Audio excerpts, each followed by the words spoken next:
অনেকে আছি আমরা যাদের সন্তান হচ্ছে না। সন্তান নিজের জীবনে অত্যন্ত প্রিয় একটি জিনিস, অত্যন্ত গুরুত্বপূর্ণ একটি জিনিস। যাদের সন্তান নাই তারা বুঝে সন্তান না থাকার কষ্ট কেমন। আমরা যাদের সন্তান আছে তারা হয়তো এতটা উপলব্ধি করতে পারবে না, কিন্তু যাদের সন্তান নাই তারা বুঝবে যে কি পরিমাণ কষ্ট সন্তান না থাকার। তো যাদের সন্তান হচ্ছে না, সন্তান নেই, কিংবা ছেলে সন্তান চাচ্ছেন, মেয়ে সন্তান আছে একাধিক কিন্তু ছেলে সন্তান হচ্ছে না, তো তাদের জন্য আজকে আমার আলোচনাটা খুব গুরুত্বপূর্ণ হবে। যাদের সন্তান নেই কিংবা ছেলে সন্তান প্রয়োজন, আমি তাদেরকে আজকে এমন একটি আমলের কথা বলে দিব যে আমলটি সরাসরি আল্লাহ পাক রব্বুল আলামিন আমাদেরকে শিক্ষা দিয়েছেন। তো এই আমলটা যদি আমরা করতে পারি, ছেলে সন্তান মেয়ে সন্তান বলেন, যেটাই বলেন, সন্তান দেওয়া বলেন না দেওয়া বলেন, সব রবের ইচ্ছা। রব চাইলে কাউকে সন্তান দেন, রব চাইলে কাউকে দেন না।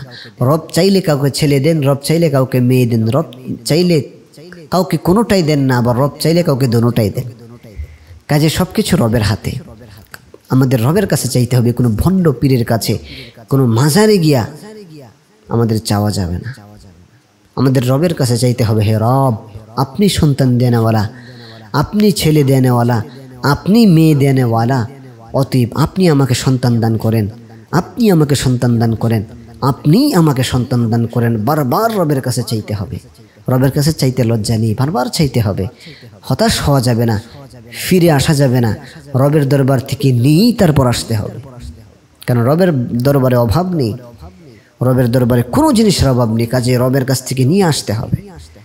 তো ভাইরা আমার, আজকে আমি আপনাদেরকে এমন একটি আমল শিক্ষা দিব, এই দোয়াটি যদি আমরা পড়তে পারি, আল্লাহ তাআলা আমাদেরকে সন্তান দান করবেন। পুত্র সন্তান প্রয়োজন হলে পুত্র সন্তান আল্লাহ তাআলা দান করবেন। এবং শুধু সন্তান দান করবেন না, নেককার পরহেজগার পিতামাতার বাধ্যগত সন্তান, রবের বাধ্যগত বান্দা আল্লাহ তাআলা আপনাকে দান করবেন। যে আমলটি নবীরা পর্যন্ত করেছিলেন, নবীদের কাছ থেকে যে আমল আমরা শিক্ষা নিয়েছি, এবং যে আমলটি, যে দোয়াটি আল্লাহ তাআলা কোরআনে উল্লেখ করেছেন, কাজেই দোয়াটি অত্যন্ত পাওয়ারফুল হবে এবং দোয়াটি অত্যন্ত কার্যকর হবে। শুধু আমাদের দৃঢ় বিশ্বাস নেই, অন্তর থেকে বিশ্বাস করে, অন্তর থেকে পরিপূর্ণ রবের প্রতি আস্থা রেখে এরপর আমাদের আমলটি করতে হবে। তো দোয়াটি হচ্ছে, আমরা কোরআনুল কারীমের একটি সূরার একটি আয়াত পড়ব, রব্বি হাবলি মিনাস সালিহিন, রব্বি হাবলি মিনাস সালিহিন, রব্বি হাবলি মিনাস সালিহিন। হে রব, আপনি আমাকে নেককার সন্তান দান করেন। ফাবাশশারনাহু বিগুলামিন হালিম। পয়গম্বর যখন এই দোয়া করেছিলেন, ফাবাশশারনাহু বিগুলামিন হালিম, আল্লাহ তাআলা তাকে একটি নেককার পুত্র সন্তানের সুসংবাদ দিয়েছিলেন।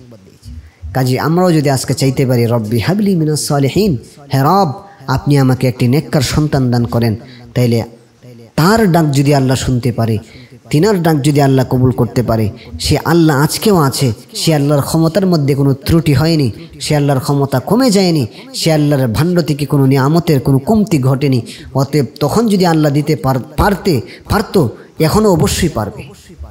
কাজেই ভবিষ্যতেও পারবে। কখনও তার শক্তির মধ্যে, তার কুদরতের মধ্যে কখনো কোনো ত্রুটি হবে না, কম বেশি হবে না, সবসময় একই অবস্থায় থাকবে। কাজেই আমরা রবের কাছে যাদের সন্তান দরকার, পুত্র সন্তান দরকার, নেককার সন্তান দরকার, আমরা বেশি বেশি করে রবের কাছে দোয়া করব, রব্বি হাবলি মিনাস সালিহিন, রব্বি হাবলি মিনাস সালিহিন। হে রব, হে আমার প্রভু, হে আমার মালিক, আপনি আমাকে সালিহিন, রব্বি হাবলি মিনাস সালিহিন, আপনি আমাকে নেককার সন্তান দান করেন।